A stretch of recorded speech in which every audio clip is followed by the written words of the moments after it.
Good morning, class. Today's topic is type and classification of audit. Means किस तरह से audit की condition का हम क्लासिफिकेशन करते हैं. अकॉर्डिंग टू कंडीशन किसी के लिए ऑडिटिंग कंपलसरी होता है, किसी के लिए कंपलसरी नहीं होता है. कहीं पे ऑडिट प्राइवेट उसमें होता है, कहीं पे गवर्नमेंट के थ्रू होता है, तो कहीं पे इंटरनल जो होते हैं वो ऑडिट होता है. तो ये सब जो अलग अलग तरह के ऑडिटिंग का जो प्रोसेस है उनको हम किस तरह से क्लासिफाई करें तो हमको क्लियर हो कि पर्टिकुलर जो ऑडिटिंग है वो किस तरीके से की जाती है. तो इसको अलग अलग पार्ट में बांटा गया है. जैसे आप पिक्चर में देख सकते हैं, ऑडिटिंग की मेनली 2 कंडीशन होती है. पहली कंडीशन में जनरली हम क्या करते हैं, उनको अलग अलग ग्रुप में बांटते हैं कि किन के लिए ये कंपलसरी है अकॉर्डिंग टू रूल्स और रेगुलेशन, कहाँ पे ज़रूरी नहीं है लेकिन फिर भी प्राइवेट बेस पे ये लोग अपना ऑडिटिंग कराते हैं. थर्ड है गवर्नमेंट ऑडिटिंग और फोर्थ है इंटरनल ऑडिटिंग. ठीक है, ये 4 मेन इसके स्टेप हैं. फिर उसके बाद नेक्स्ट जो है वो अलग अलग मेथड. मीन्स ये टोटली डिपेंड करता है कि आपकी ऑर्गेनाइजेशन का साइज़ क्या है या वहाँ पे वर्क किस तरह का होता है. उसके अकॉर्डिंग भी हम क्या करते हैं, ऑडिटिंग की कंडीशंस को अलग अलग तरह से अप्लाई करते हैं. तो सबसे पहले हम किसको समझेंगे, जो आपका मेन ऑर्गेनाइजेशन के अकॉर्डिंग जहाँ पे कंपलसरी है या जो लोग प्राइवेटली कराते हैं या गवर्नमेंट ऑडिट और इंटरनल ऑडिट, इस कंडीशन को हम सबसे पहले समझते हैं. सबसे पहले क्लासिफिकेशन ऑफ ऑडिट के 2 कंडीशन होते हैं, एक होता है स्टेटरी और दूसरा होता है प्राइवेट. फिर उसके बाद नेक्स्ट होता है जो बिजनेस बिहेवियर होता है उसके अकॉर्डिंग अलग अलग टाइप. तो सबसे पहले हम पढ़ेंगे स्टेटरी ऑडिट. मीन्स ऐसा जहाँ पे ऑडिट कराना जो कंपनी है या ऑर्गेनाइजेशन है उसके लिए कंपलसरी होता है, और अगर वो ऑडिट नहीं कराता है तो उसके अकॉर्डिंग जो भी गवर्नमेंट है वो क्या करती है, प्रॉपर एक्शन लेती है. इसमें सबसे पहला आपका आता है ऑडिट ऑफ कंपनीज. मीन्स अगर आपके जो भी कंपनी है या ऑर्गेनाइजेशन है उसके आगे कंपनी वर्ड लगा हुआ है, चाहे वो कंपनी प्राइवेट लिमिटेड हो या पब्लिक लिमिटेड हो, आपको अपने ऑर्गेनाइजेशन का हर साल ऑडिट कराना कंपलसरी है. प्लस ऑडिट रिपोर्ट पब्लिश कराना भी आपके लिए क्या है, कंपलसरी है. क्यों कंपलसरी है, क्योंकि जितनी भी ये कंपनीज़ होती हैं ये क्या करती हैं, शेयर निकालती हैं, और शेयर के लिए जो इन्वेस्टमेंट मिलता है वो किसके थ्रू मिलता है, जो पब्लिक है उनसे मिलता है. अब ये पब्लिक कंपनी की एक्चुअल कंडीशन को समझे और उनको किसी तरह का कोई नुकसान ना हो, क्योंकि वो तो जो कंपनी बाहर से दिखा रही है उस पर फोकस करके अपना पैसा उसमें क्या कर रही है, इन्वेस्ट कर रही, तो उनका पैसा बर्बाद ना हो इसलिए उनके लिए ऑडिटिंग क्या कर दी जाती है, कंपलसरी कर दी जाती है. जिससे जितने भी ये इन्वेस्टर अपना पैसा उसमें लगा रहे हैं उनके मनी का मिसयूज़ ना हो. तो इसलिए सबसे मेन किसके लिए ऑडिटिंग कंपलसरी है, कंपनीज़ के लिए, चाहे वो प्राइवेट हो या पब्लिक. सेकंड है ऑडिट ऑफ ट्रस्ट. किसी भी तरह के जितने भी ट्रस्ट होते हैं, चाहे वो बच्चों के लिए हो, बुज़ुर्ग के से रिलेटेड ट्रस्ट होते हैं या मंदिर वगैरह से रिलेटेड ट्रस्ट होते हैं, किसी भी तरह का अगर वो ट्रस्ट है, चाहे वो पब्लिक ट्रस्ट है या प्राइवेट ट्रस्ट है, वहाँ पे भी ऑडिटिंग क्या होती है, कंपलसरी होती है. क्योंकि वहाँ पे भी अलग अलग तरीके से बहुत से पैसे आते हैं, तो उन पैसों का सही तरीके से यूज़ हो रहा है या नहीं, इसका एनालिसिस करने के लिए क्या करते हैं, इन जो जितने भी अलग अलग तरह के ट्रस्ट होते हैं उनका क्या किया जाता है, ऑडिट हर साल कंपलसरी किया जाता है. फिर नेक्स्ट है audit of other organization. Other organization means इस तरह की ऑर्गेनाइजेशन जिनके लिए ऑडिट क्या है, कंपलसरी है. जैसे कि बिजली बिल, बिजली से रिलेटेड जो डिपार्टमेंट होते हैं वहाँ पर, गैस कंपनी है वहाँ पर, और ख़ासकर बैंक और बीमा कंपनी में जो है आपका ऑडिटिंग क्या होता है, बहुत ही ज़्यादा कंपलसरी होता है. अब बैंक में ऑडिट क्यों कंपलसरी है, क्योंकि यहाँ पे जो पैसों का ट्रांजैक्शन है वो बहुत ज़्यादा होता है और कंटिन्यूएशन में होता है. तो अगर प्रॉपर वे पे इनके सारे बिल्स वगैरह को चेक नहीं किया गया और इनके ट्रांजैक्शन को चेक नहीं किया गया तो ये बहुत सारे पैसों का इधर उधर हेर फेर कर सकते हैं। इसलिए जितने भी बैंकिंग सेक्टर होते हैं उनका क्या किया जाता है, ऑडिट किया जाता है। और इसके लिए जो रूल्स हैं वो किसके अंडर में आते हैं, 1949 के अकॉर्डिंग इसके लिए किसी भी बैंक के लिए या बैंकिंग सेक्टर के लिए ऑडिट करना क्या है, कंपलसरी है, हर साल करना कंपलसरी है। लेकिन क्योंकि जो बैंक्स रहते हैं वहाँ पे ट्रांजैक्शन बहुत ज़्यादा होते हैं तो ईयरली में इनको क्या कर दिया जाता है, डिवाइड कर दिया जाता है और फिर साल के एंड में इनका फाइनल एक बार फिर से ऑडिट किया जाता है। फिर बीमा कंपनी, जितनी भी इंश्योरेंस कंपनी होती है उनका भी ऑडिटिंग करना क्या रहता है, कंपलसरी रहता है, जिससे कि जो भी पैसे इनके पास आते हैं वो उसका सही मेंटेनेंस कर सके। तो इस तरह से इनके लिए ये क्या है, बहुत ज़्यादा ज़रूरी है, क्योंकि जो भी इन्वेस्टमेंट या पैसा बाहर से आ रहा है उसका ये सही तरीके से यूटिलाइजेशन करें, कहीं पे भी इन सारी चीज़ों का मिसयूज़ ना हो। ये क्या है, वैधानिक अंकेक्षण या आप बोलते हैं स्टेटरी ऑडिट। ये से क्या होता है, किसी भी तरह की गलत चीज़ें नहीं होती। अब सेकंड हम पढ़ेंगे private audit. Private audit means ऐसी जगह जहाँ पर कोई ऐसा प्रॉपर रूल नहीं है कि आपको ऑडिट कराना कंपलसरी है, फिर भी इस तरह के जो ऑर्गेनाइजेशन रहते हैं अपनी सेफ्टी के लिए अपना ऑडिट करते हैं तो उसे हम क्या कहते हैं, private audit. For example audit of account of soul trader, जो सोल ट्रेडर होते हैं उनको ऑडिट कराना कंपलसरी नहीं होता और ऑडिट इनके लिए खर्चा भी ज़्यादा क्रिएट करता है और इनका बिजनेस इतना बड़ा नहीं होता, लेकिन फिर भी ये क्या करते हैं, बीच बीच में या 2-3 साल में एक बार अपनी ऑर्गेनाइजेशन का ऑडिट ज़रूर कराते हैं। तो इसका रीज़न क्या है, इसका मेन रीज़न ये है कि सारी कंडीशन उनके बिज़नेस से रिलेटेड जो भी है उसकी क्या करना, ऑडिटिंग कराने से उनके पास पर्टिकुलर ऑडिटर की रिपोर्ट रहती है और किसी भी तरह की प्रॉब्लम या लगता है कि गड़बड़ी हो सकती है तो वो आसानी से इस रिपोर्ट के थ्रू सारी चीज़ों को क्लियर कर सकते हैं कि हम हर साल ऑडिट करते हैं और किसी तरह का कोई गलत काम नहीं करते।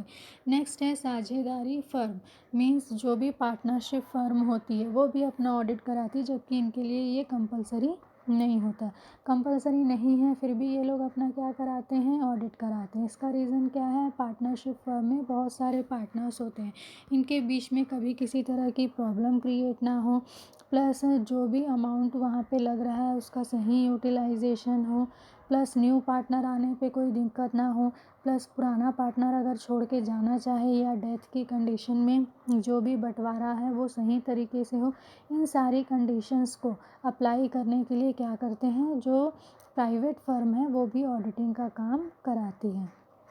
फिर ऐसे प्राइवेट इंडिविजुअल्स भी रहते हैं जो ऑडिट बीच बीच में कराते रहते हैं, जिससे कि वो क्या कर सकें, अपने जो भी इनकम है उसको क्या कर सकें, लोगों के सामने दिखा सकें और बता सकें कि जो भी उनके ऊपर जो भी उनकी इनकम का सोर्स है वो टोटली क्या है, लीगल है और इसमें कोई भी गलत काम नहीं है। प्लस इनकम टैक्स डिपार्टमेंट की जो रेड वगैरह की कंडीशन है उससे भी उनको इस तरह की कंडीशन में क्या मिलती है, सेफ्टी मिलती है।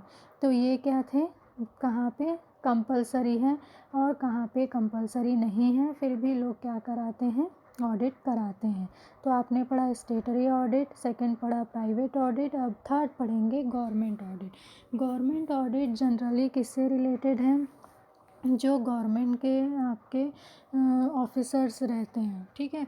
गवर्नमेंट मीन्स जितनी भी गवर्नमेंट ऑर्गेनाइजेशन रहती है उसमें सारा वर्क सही तरीके से हो, किसी तरह का कोई प्रॉब्लम क्रिएशन ना हो, तो उस तरह की कंडीशन के लिए क्या करते हैं, जो भी गवर्नमेंट रहती है उसके तरफ से या जो प्रेसिडेंट रहते हैं कंट्री के उनके तरफ से सेक्शन 148 के अकॉर्डिंग एक जनरल ऑडिट क्या किया जाता है, अपॉइंट किया जाता है।